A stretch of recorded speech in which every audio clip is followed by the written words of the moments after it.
ከእግር ኳስ ሜዳ ወደ ጦር ሜዳ ለመግባት የተቃረበው ተጫዋች በርካቶችን እያነጋገረ ይገኛል። የተለያዩ የመገናኛ ብዙሃንም ይህንን ተጫዋች በተመለከተ የተለያዩ ጉዳዮችን እያነሱ ነው የሚገኙት። የአርሰናሉ የአማካኝ ስፍራ ተጫዋች ማርቲን ኦዲጋርድ በሳምንቱ መጨረሻ ቀናት ለአርሰናል ግልጋሎት እንዳልሰጠ ይታወቃል። ከጉዳት ጋር በተያያዘ የተጫዋቹ ጉዳት ምን ደረጃ ላይ ይገኛል፣ በነገ ምሽት ውስጥ ጨዋታ ላይ ሊሰለፍ ይችላሉ የሚሉትን መረጃዎች ለክለቡ ቅርበት ያላቸው የመረጃ ምንጮች እየዘገቡት ነው የሚገኘው። በተመሳሳይ ማንቸስተር ዩናይትድ የተከላካይ ስፍራ ተጫዋች ሃሪ ማጉዌርን በተመለከተ የጉዳቱ መጠን ምን ላይ ይገኛል፣ የነገ ምሽት ውስጥ ጨዋታ ሊያልፈው ይችላል ወይስ ሊሰለፍ ይችላል፣ እነዚህንና ሌሎች የሀገር ቤትና የባህር ማዶ ስፖርታዊ መረጃዎችን እንደዚሁ የምንዳስስበት የመረጃ ሰዓታችን ከአሁኑ ሰዓት ጀምሮ ወደ እናንተ ይደርሳል። እስከ መረጃዎቻችን ፍጻሜ ድረስ አብራችሁ እንድትቆዩ የምንጋብዛችሁ የመረጃዎቹ አዘጋጅና አቅራቢ ገዛ ሄንዱላ፣ የካሜራ ባለሙያችን ዘካሪያስ ሳይሉ ከኛ ጋር ቆይታ ያደርጋል። አብራችኑ ነው። ክቡራትና ክቡራን ተመልካቾቻችን የዛሬ ዕለተ ማክሰኞ የካቲት 24 2018 ዓመተ ምህረት የሀገር ቤት ስፖርታዊ መረጃዎቻችን እናስቀድማለን። የሲቢ ኢትዮጵያ ፕሪሚየር ሊግ የ2018 ዓመተ ምህረት የውድድር ዘመን የ22ኛ ሳምንት መርሃ ግብር ጨዋታዎች በዛሬው ዕለት በአዳማ ሳይንስና ቴክኖሎጂ ዩኒቨርሲቲ ስቴዲየም እንደዚሁም በሐዋሳ ዩኒቨርሲቲ ስቴዲየም ቀጥለው የሚከናወኑ ነው የሚሆነው። ዛሬ ነው ጅማሯቸውን የሚያደርጉት። ዛሬ የሚደረጉ አራት ጨዋታዎች አሉ በእነዚህ ሁለት ስቴዲየሞች ማለት ነው። የመጀመሪያው ጨዋታ ቀን 9 ሰዓት ላይ ይደረጋል። በሐዋሳ ዩኒቨርሲቲ ስቴዲየም የሚደረገው ጨዋታ እንደዚሁ ቅዱስ ጊዮርጊስ እግር ኳስ ክለብን ከነገሌ አርሲ ጋር የሚያገናኝ ነው የሚሆነው። ይህ ጨዋታ ፍጻሜውን እንዳገኘ ደግሞ ሸገር ከተማ ከኢትዮጵያ መድን ጋር ጨዋታቸውን ያደርጋሉ። ይህ ጨዋታ ደግሞ አመሻሽ 12 ሰዓት ላይ የሚጀመር ነው የሚሆነው። እንደዚሁ በአዳማ ሳይንስና ቴክኖሎጂ ዩኒቨርሲቲ ስቴዲየም የሚደረጉትን ጨዋታዎች ስንመለከት ኢትዮጵያ ንግድ ባንክ ከመቻል፣ ወልዋሎ አዲግራት ዩኒቨርሲቲ ከምድረ ገነት ሽሬ ጋር የሚያደርጉትም ጨዋታ እንደዚሁ የሚጠበቅ ነው የሚሆነው ማለት ነው። አጠቃላይ መርሃ ግብሩን ለመጥቀስ በነገው ዕለትም የኢትዮጵያ ፕሪሚየር ሊግ ጨዋታዎች ቀጥለው ሲከናወኑ ኢትዮጵያ ቡና ከባህር ዳር ከተማ፣ አርባ ምንጭ ከተማ ከኢትዮ ኤሌክትሪክ፣ ሀዲያ ሆሳዕና ከአዳማ ከተማ፣ እንደዚሁም ሲዳማ ቡና ከፋሲል ከተማ፣ ወላይታ ዲቻ ከሐዋሳ ከተማ፣ መቀሌ ሰባ እንደርታ ከድሬዳዋ ከተማ ጋር የሚያደርጓቸው ጨዋታዎች የ22ኛ ሳምንት የሲቢ ኢትዮጵያ ፕሪሚየር ሊግ መርሃ ግብር ጨዋታዎች ናቸው ማለት ነው።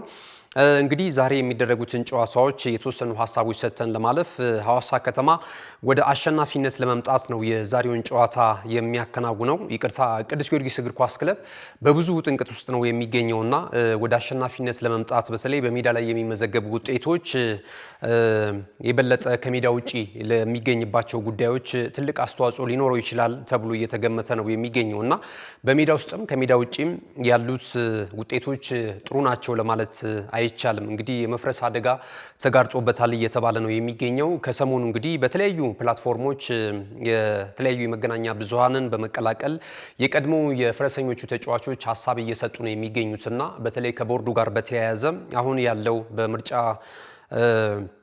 አከናውኑ ወደ ስልጣን የመጣው የቀድሞ የቦርድ አባላቶች መቀየር አለባቸው የሚል ሀሳብ አላቸውና ደጋፊዎችም አጠቃላይ በሀገር ቤትም በባህር ማዶም እንግዲህ ቀደም ሲል እንደገለጽኩላችሁ በተለያዩ የመገናኛ ብዙሃን አማራጮች እየገቡ እንግዲህ ሀሳብ እየሰጡ ነው የሚገኙትና ከዚህ ጋር በተያያዘ ቀጣይ ቅዱስ ጊዮርጊስ እግር ኳስ ክለብ ምን አይነት መልክ ይዞት ይህ ገናና ክለብ ይቀጥላል የሚለው ነገር የሚጠበቅ ነው የሚሆነው ማለት ነውና እንግዲህ 90 ዓመታትን ያስቆጠረው አንጋፋው ቅዱስ ጊዮርጊስ እግር ኳስ ክለብ በሀገር ቤት እግር ኳስ ውስጥ እጅግ በጣም አሻራ ካሳረፉ ትልልቅ ክለቦች መካከል ግንባር ቀደሙ ነው ማለት ይቻላል።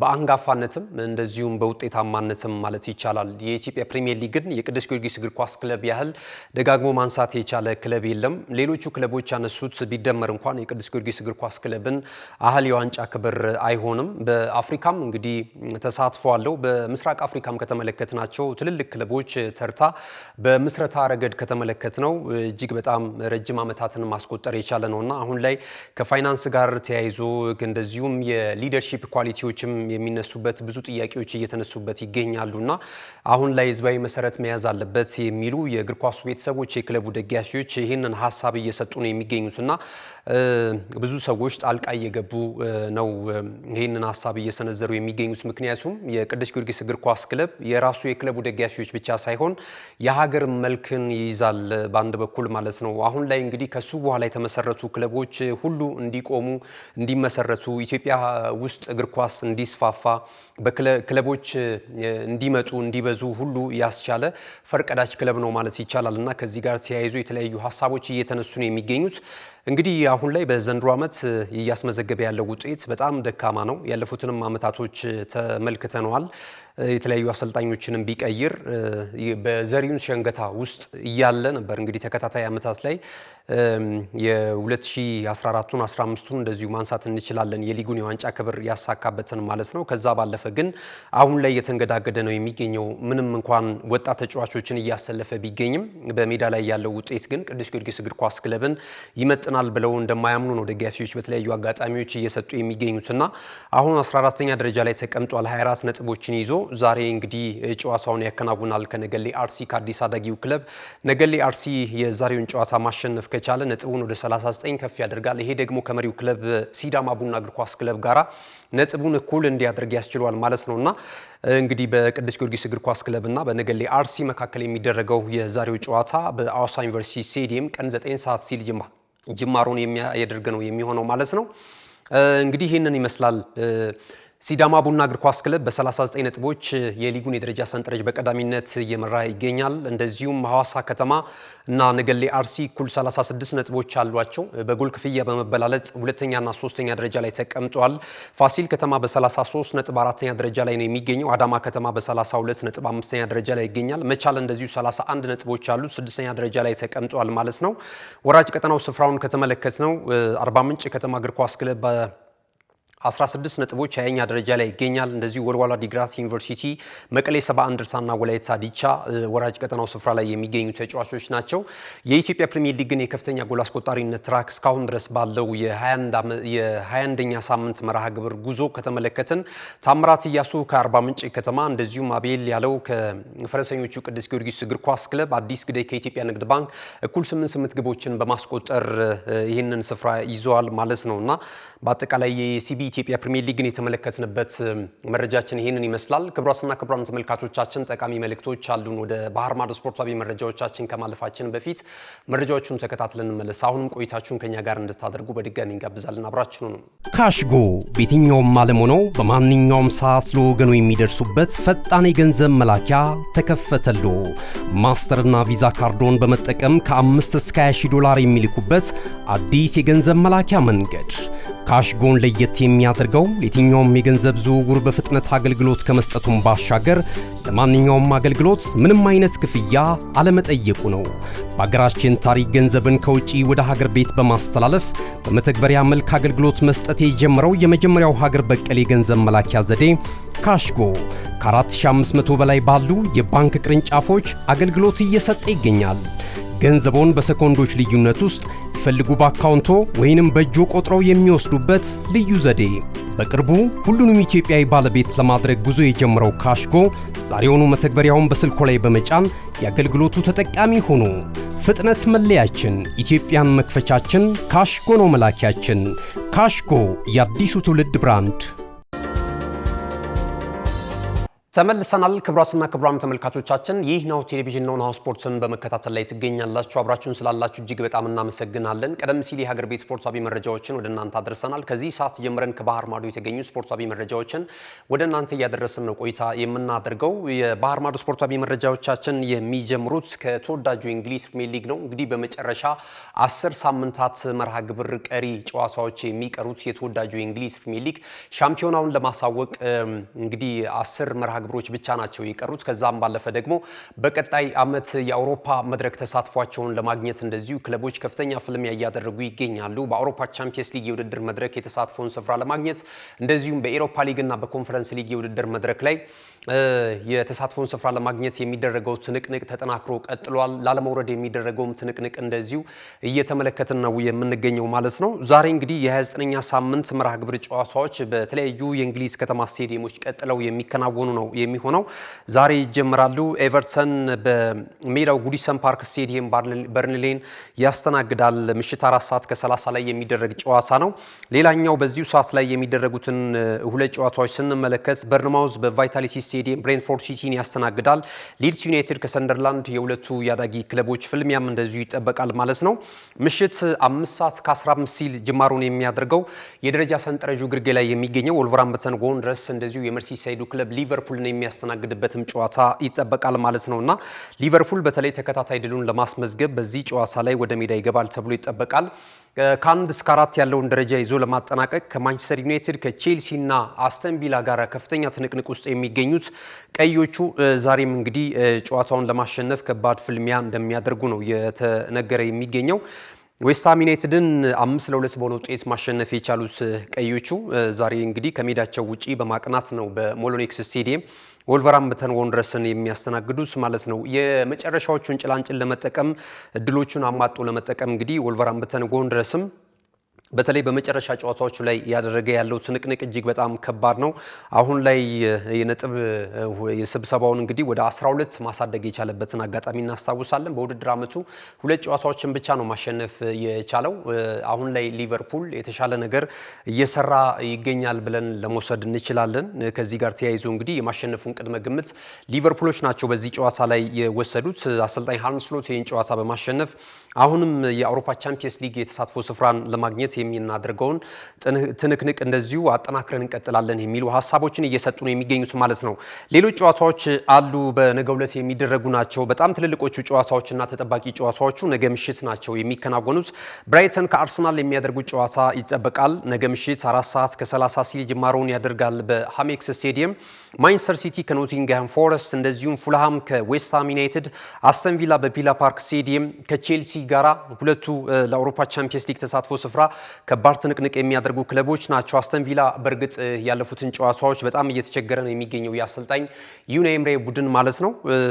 ቼልሲም እንግዲህ በአርሰናል ሽንፈትን እንዳስተናገድ እናስታውሳለን። በሳምንቱ መጨረሻ ቀናት ወደ አሸናፊነት ለመምጣት እንግዲህ ሊያም ሮሰነሪ በዚህ ጨዋታ ላይ ወደ አሸናፊነት ለመምጣት የተቻለን ሁሉ እናደርጋለን የሚል ለተጫዋቾቻቸውም እንደዚሁ ማስጠንቀቂያ የሰጡበትን አጋጣሚ ተመልክተናል። በተለይ ከቀይ ካርድ ጋር በተያያዘ ተደጋጋሚ ቀይ ካርዶች ተጫዋቾች ሙሉ አቅማቸውን ቡድኑም ሙሉ አቅሙን እንዳያሳይ እያገደው ነው የሚገኘውና የአማተር አይነት እንቅስቃሴ ነው። በኃላፊነት ጨዋታዎችንን ማድረግ አለብን፣ የቀሩንን 10 ጨዋታዎች በብቃት መውጣት አለብን የሚል ሀሳባቸውን እየሰጡ ነው የሚገኙት ማለት ነው።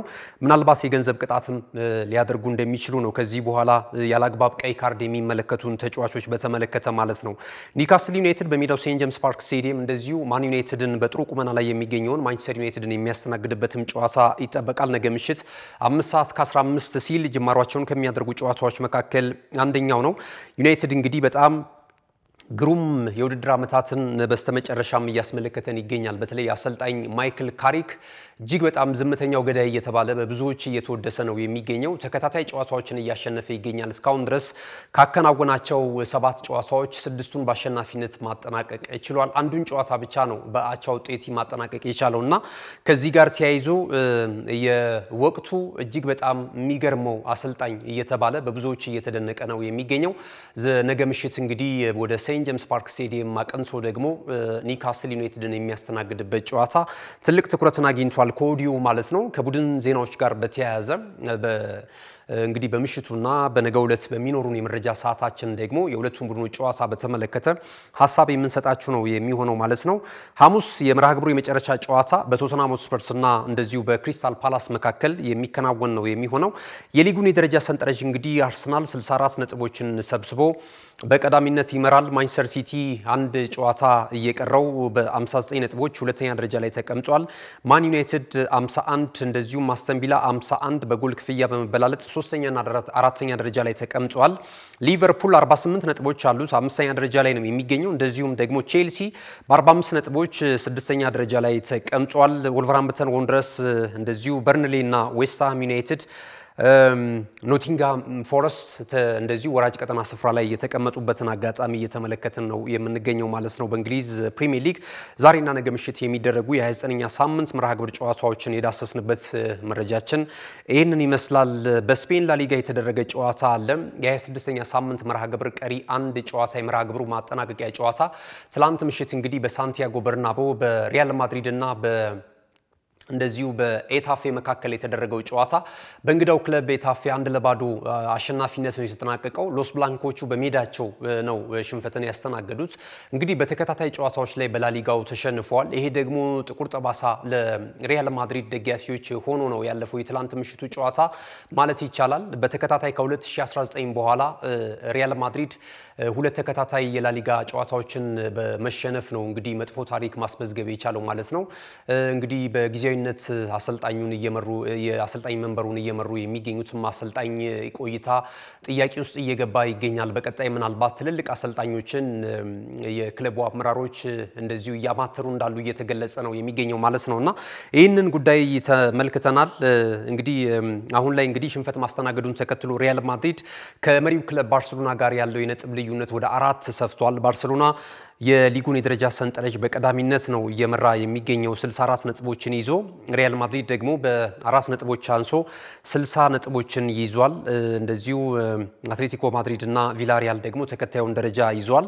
ትላንት እንግዲህ ኤታፌ 1-0 በሆነ ውጤት ጨዋታውን ሲያሸንፍ ሳተርኒኖ 39ኛው ደቂቃ ላይ ብቸኛውን ግብ ከመረብ ማሳረፍ ችሏል ማለት ነው። ሊሶ በቀይ ካርድ ወጥቷል 97ኛው ደቂቃ ላይ በኤታፌ በኩል። እንደዚሁ ደግሞ በሪያል ማድሪድ በኩልም ሌላ ቀይ ካርድ ተመስዟል። ማስቱንቱኖ እንደዚሁ 95ኛው ደቂቃ ላይ በቀይ ካርድ ከሜዳ ወጥቷል ከዳኛው ጋር በገባው ሰጣ ገባ ማለት ነው። እንግዲህ ጉዳት ላይ የሚገኙ ተጫዋቾች አሉ። ቀጣይ እንግዲህ ጨዋታቸውን ያከናውናሉ። ምን አይነት እንቅስቃሴ ሊያስመለክቱን ይችላሉ? ነገር ግን ባርሴሎና አሁን በሚገኝበት ቁመና የላሊጋውን የዋንጫ ክብር ለማንሳት የበለጠ እድል እንዳለው የሚያሳይ ውጤት ነው ትላንት ምሽት የተመዘገበው ማለት ነው። በዚሁ የስፔን ኮፓ ዴል ሬይ ጨዋታዎች ዛሬ ምሽት እንደዚሁ የግማሽ ፍጻሜ መልስ ጨዋታዎች ይከናወናሉ። ዛሬ ምሽት የሚከናወነው ጨዋታ በኑ ካምፕ ነው። ባርሴሎና ከአትሌቲኮ ማድሪድ ጋር የሚያደርጉት ጨዋታ ማለት ነው። አስቀድሞ በመጀመሪያው ዙር ጨዋታ በዋንዳ ሜትሮፖሊታኖ ስቴዲየም ባልተጠበቀ ውጤት ባልተጠበቀ የጎል ልዩነት ነበር የተጠናቀቀው። እንደምናስታውሰው አትሌቲኮ ማድሪዶች 4-0 በሆነ ውጤት ነበረ እንግዲህ ብሉግራናዎቹን ማሸነፍ የቻሉት። ወደ ፍጻሜም ለማለፍ የበለጠ እድላቸውን ያሰፉበት ምሽት እንደነበረ ማስታወስ እንችላለን እና ዛሬ እንግዲህ ከዚህ ቀደም በአውሮፓ ቻምፒየንስ ሊግ የውድድር መድረክ ላይ በፒኤስጂ ላይ የሰሩትን የዚህ የደርሶ መልስ ድምር ውጤት የአግሪጌት እንቅስቃሴ ይህንን ዛሬ ምሽትስ ሊያስመለክቱን ይችላል ወይ? ያኔ እንግዲህ ሊዮኔል አንድሬስ ሜሲ የ4-0 የሆነ ውጤትን ወይም 4-1 ውጤትን ወደ 6-1 የቀለበሱበትን አጋጣሚ እናስታውሳለን እና ይህንን አጋጣሚስ ዛሬ ምሽት በስፔን ኮፓ ዴል ሬይ የአሰልጣኝ ሃንስ ፍሊኩ ቡድን ሰራዊት ይህንን መቀልበስ ይችላሉ የሚለው ነገር በጣም ተጠባቂ ሆኗል ማለት ነውና በመጀመሪያው ጨዋታ ላይ በተከናወነው እንቅስቃሴ እንግዲህ ኤሪክ ጋርሻ በቀይ ካርድ መውጣቱ የሚታወስ ነው። በዛሬ ምሽቱ ጨዋታ ላይ የማይሰለፍ ነው የሚሆነው በባርሴሎና በኩል ማለት ነውና አትሌቲኮ ማድሪዶች ግን ይህንን እንቅስቃሴና ውጤት ለማስጠበቅ ከፍተኛ ፍጥጫ ያደርጋሉ ተብሎ ይጠበቃል። ሌላው ሪያል ሶሲዳድ ከአትሌቲክ ቢልባኦ ጋር የሚያደርጉት ጨዋታ በሪያል ሶሲዳድ 1-0 አሸናፊነት ተጠናቋል። ይህ እንቅስቃሴ እንግዲህ እጅግ በጣም የሚገርም ውጤት ነው ማለት ይቻላልና ዛሬ ሪያል ሶሲዳድ ውጤቱን ለማስጠበቅ አትሌቲክ ቢልባኦ ደግሞ እንደዚሁ ከሜዳው ውጪ ጨዋታውን የሚያደርግበት ይሆናል ማለት ነው። አጫጭር ስፖርታዊ መረጃዎችን ወደ እናንተ እናደርስና የመረጃ ሰዓታችንን የምናጠናቀቅ ነው የሚሆነው። አሁንም ቆይታችሁን ከኛ ጋር እንድታደርጉ እንጋብዛችኋለን። አብራችሁን እንመለሳለን። ካሽጎ በየትኛውም ዓለም ሆነው በማንኛውም ሰዓት ለወገኑ የሚደርሱበት ፈጣን የገንዘብ መላኪያ ተከፈተሎ። ማስተርና ቪዛ ካርዶን በመጠቀም ከ5 እስከ 20 ዶላር የሚልኩበት አዲስ የገንዘብ መላኪያ መንገድ። ካሽጎን ለየት የሚያደርገው የትኛውም የገንዘብ ዝውውር በፍጥነት አገልግሎት ከመስጠቱም ባሻገር ለማንኛውም አገልግሎት ምንም አይነት ክፍያ አለመጠየቁ ነው። በሀገራችን ታሪክ ገንዘብን ከውጪ ወደ ሀገር ቤት በማስተላለፍ በመተግበሪያ መልክ አገልግሎት መስጠት የጀመረው የመጀመሪያው ሀገር በቀል የገንዘብ መላኪያ ዘዴ ካሽጎ ከ4500 በላይ ባሉ የባንክ ቅርንጫፎች አገልግሎት እየሰጠ ይገኛል። ገንዘቦን በሰኮንዶች ልዩነት ውስጥ ይፈልጉ በአካውንቶ ወይንም በእጆ ቆጥረው የሚወስዱበት ልዩ ዘዴ። በቅርቡ ሁሉንም ኢትዮጵያዊ ባለቤት ለማድረግ ጉዞ የጀመረው ካሽጎ ዛሬውኑ መተግበሪያውን በስልኮ ላይ በመጫን የአገልግሎቱ ተጠቃሚ ሆኑ። ፍጥነት መለያችን፣ ኢትዮጵያን መክፈቻችን፣ ካሽጎ ነው መላኪያችን። ካሽጎ የአዲሱ ትውልድ ብራንድ። ክቡራትና ክቡራን ተመልካቾቻችን የመረጃችን የመጨረሻው ምዕራፍ ላይ ደርሰናል። ከዚህ ሰዓት ጀምረን አጫጭር ስፖርታዊ መረጃዎችን ወደ እናንተ የምናደርስ ነው የሚሆነው። ይሄኛውን ቀዳሚ እናድርግ። እንግዲህ ብዙ የበርካታ የመገናኛ ብዙሃንን እያነጋገረ የሚገኝ ጉዳይ ነው። ከእግር ኳስ ሜዳ ወደ ጦር ሜዳ ለመግባት ከጫፍ የደረሰውን ተጫዋች በተመለከተ ማለት ነው። ይህ የኢራን ብሔራዊ ቡድን አምበል የሆነው መህዲ ታሬሚ በርካቶችን እያነጋገረ ነው የሚገኘው። እንግዲህ ከሰሞኑ እየተፋፋመ የሚገኘው አሁንም በመካሄድ ላይ የሚገኘውና ወደ 3 ቀናቶችን ያስቆጠረው የኢራን የአሜሪካን እንደዚሁም የእስራኤልን ማንሳት እንችላለን።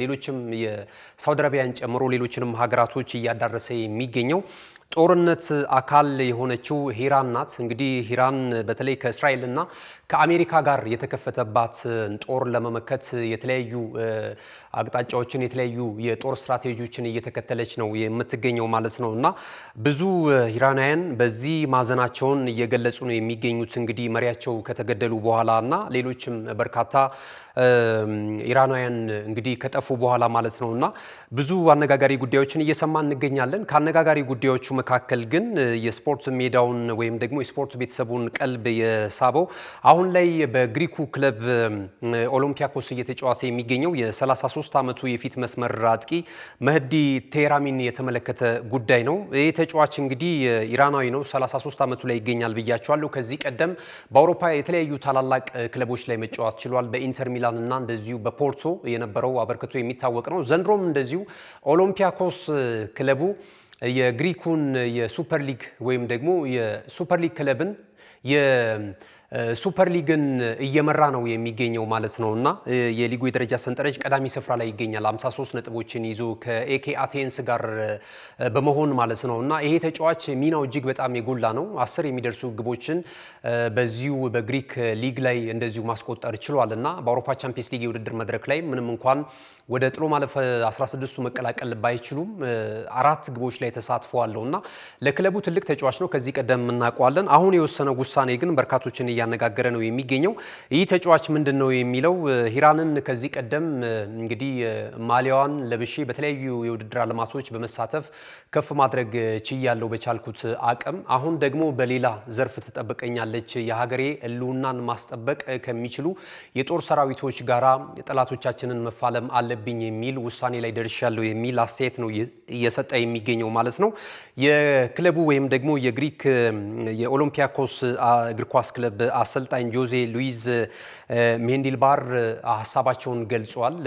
በአጠቃላይ የቡድኑ አባላትና የኮቺንግ ስታፍ አባላቶች ተጫዋቹን ለማስቀረት ማለት ነው ወደ ጦር ሜዳ እንዳይሄድና በክለብ ውስጥ ቆይታ እንዲያደርግ እንደዚሁም ውሳኔውን እንዲያጤንበት ሀሳባቸውን ገልጸዋል። ነገር ግን ተጫዋቹ ለመስማት ፍቃደኛ አይደለም ተብሏልና ወደ ጦር ሜዳው ለማምራት ስለመዘጋጀቱ ነው እየተገለጸ የሚገኘው። ከሰዓታት በኋላ የጦር ሜዳውን ግንባር በመቀላቀል እንደዚሁ የኢራንን ጠላቶች እስራኤልንና አሜሪካንን ለመፋለም ስለመዘጋጀቱ እየተገለጸ ነው የሚገኘው። ከዚህ ቀደምም እንደዚሁ በሀገሪቱ የጦር ክንፍ በሆነው የኢራን አብዮታዊ ጥበቃ ላይ ወይም ደግሞ ኢአርጂሲ የተሰኘ ተቋም የሚመራው የእግር ኳስ ቡድን አለ። በሀገራችን ካየ ነው የቀድሞ መከላከያ እግር ኳስ ክለብ እንደማለት ነው። ያሁኑ መቻል በእርግጥ አሁን ላይ መቻል ስፖርቱን ብቻ ይዞ የወጣ ተቋም እንደሆነ ይታወቃልና እንደዚህ አይነት አካሄድ ነው ለምሳሌነት ያቀረብኩላችሁ። ይህ ኢአርጂሲ የተሰኘው ተቋም ላይ እንግዲህ የእግር ኳስ ቡድን ነበርና ከዚህ ቀደም ይሄ ተጫዋች በዚህ ቡድን ውስጥ አገልግሎ መውጣቱ የሚታወቅ ነው። ከዛም ባለፈ ደግሞ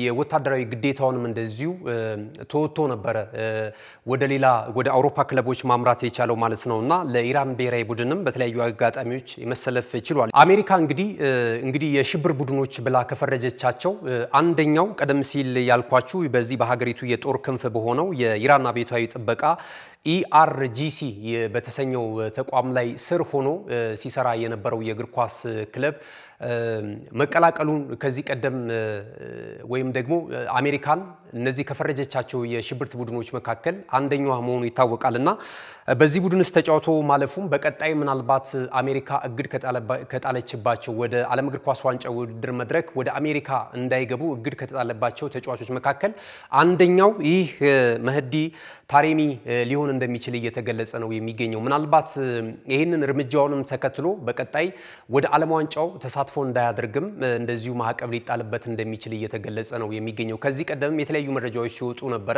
የ26ቱ እንግዲህ የዓለም እግር ኳስ ዋንጫ የውድድር መድረክን ከሚያስተናግዱ 3 ሀገራቶች መካከል አንደኛዋ አሜሪካ መሆኗ ይታወቃልና ከእሷ ከፈረጀቻቸው የሽብርት ቡድኖች ወይም የሽብርተኝነት ቡድኖች መካከል በዛ ውስጥ ተሳትፎ የሚያደርጉ ተጫዋቾች፣ አሰልጣኞች፣ ደጋፊዎች ሊሆኑ ይችላሉ ወደ አሜሪካ ዝር እንዳይሉ እግድ መጣሏ የሚታወስ ነውና ይህንን ፊፋ ከተለያዩ አቅጣጫዎች እንዲመለከት ከዚህ ቀደም ኢራዳውያን ቅሬታ ሲያቀርቡ እንደነበር የሚታወስ ነውና አሁን ላይ ይሄ ተጫዋች ይህንን ውሳኔ መከተሉን ወይም ደግሞ ይህንን ውሳኔ መወሰኑን ተከትሎ ምናልባት እንዳለው በቀሩት ሰዓታት ወደ ኢራን የጦር መንደር አምርቶ አሜሪካንንና እንደዚሁን እስራኤልን የሚፋለም ከሆነ የጦር ሰራዊቱን ተቀላቅሎ ይሄ ተጫዋች እንግዲህ ምናልባት አሜሪካ ይህንን እገዳ ልጥልበት ትችላለች በዓለም ዋንጫው እንዳይሳተፍ የሚሉ መረጃዎች እየወጡ ይገኛሉ።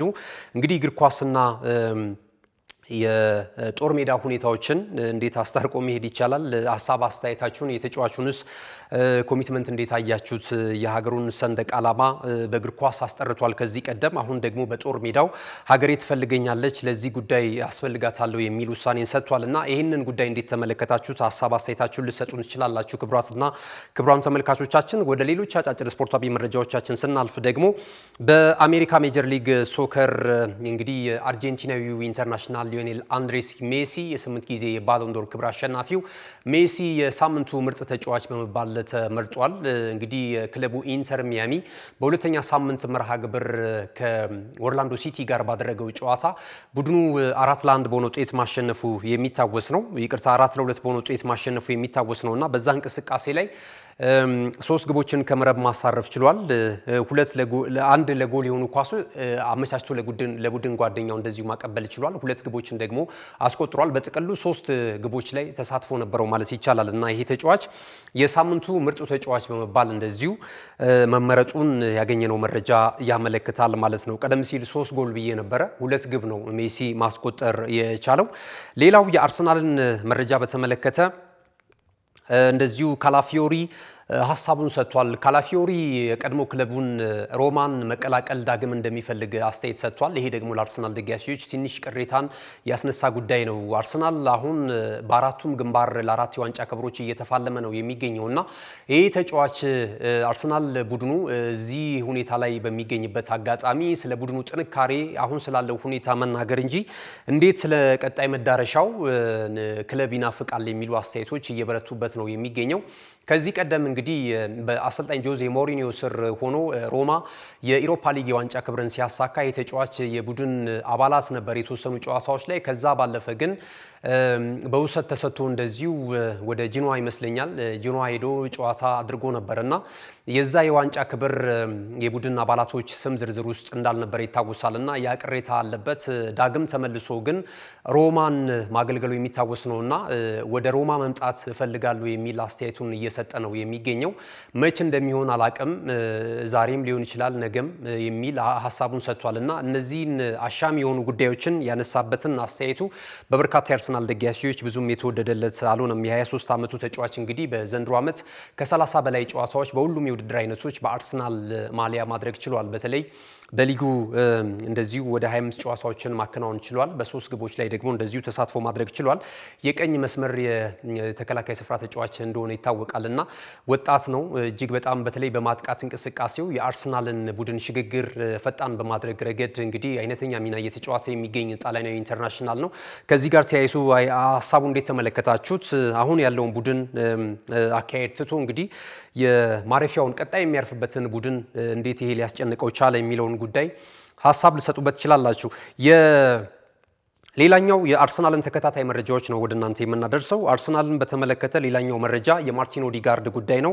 ማርቲን ኦዲጋርድ እንግዲህ በነገው ጨዋታ የመመለስ እድል እንዳለው እየተገለጸ ይገኛል። በእርግጥ አሰልጣኝ ሚካኤል አርቴታ ዛሬ እንግዲህ ማምሻው ላይ የሚኖረው የፕሬስ ኮንፈረንስ መግለጫ ይታወቃል። ከመገናኛ ብዙሃን ጋር የቡድኑን አሁናዊ ሁኔታ በተመለከተ የሚሰጠው አስተያየት እንግዲህ አጠቃላይ ጉዳዩን እሱ ያብራራል። ነገር ግን ለክለቡ ቅርበት ያላቸው የመረጃ ምንጮች ተጫዋቹ በዚህ በለንደን ደርቢ ቼልሲን በኤምሬትስ ስቴዲየም አስተናግደው 2-1 በሆነ ውጤት በረቱበት እንቅስቃሴ የተጫዋች አለመኖሩ የሚታወስ ነውና አሁን ግን በነገ ምሽቱ ጨዋታ ከሜዳቸው ውጪ አቅንተው ብራይተንን በሚገጥሙበት እንቅስቃሴ የተጫዋች እንግዲህ ግልጋሎት ሊኖረው እንደሚችል አትሊስት ተቀይሮ ሊገባ የሚችልበት እድል እንዳለ እየተገለጸ ነው የሚገኘው ማለት ነው። ምንም እንኳን ከአሰልጣኙ ጋር ሰጣ ገባ ውስጥ ነው የሚገኘው፣ ያን ያህል የቡድኑ ፍቅር እየራቀው ነው የሚገኘው የሚሉ ሀሳቦች እየወጡ ቢገኙም አሁንም ግን የቡድናችን ወሳኝ ተጫዋች ነው የሚሉ የክለቡ ደጋፊዎችም በርከት ብለው እየተመለከትን ነው የምንገኘው ማለት ነውና ይህንን አይተናል። ሌላኛው ከቆመ ኳስ አሰልጣኙ ጋር ከኒኮላስ ጆቬር ጋር በተመለከተ ይህ እንግዲህ አሰልጣኝ ወይም ደግሞ የአሰልጣኝ ስታፍ አባል የቆሙ ኳሶችን አርሰናል ውጤታማ እንዲሆንባቸው አይነተኛ ሚና እየተጫወተ ነው የሚገኘው። ብዙዎች ክለብ አሰልጣኞች የሚቀኑበት ሆኗልና ለአርሰናልም ለአሰልጣኝ ሚካኤል አርቴታ በተለይ ግብአት እየሆነው ነው የሚገኘው። በተለይ እንደዚህ ከክፍት ኳሶች ወይም ደግሞ ከክፍት እንቅስቃሴ ከክፍት አጫዋት ጋር በተገናኘ ዘንድሮ እንግዲህ በዚህ ዓመት በተለይ በጣም እየተተቸበት የሚገኘው አጫዋቱ ነው አርሰናል።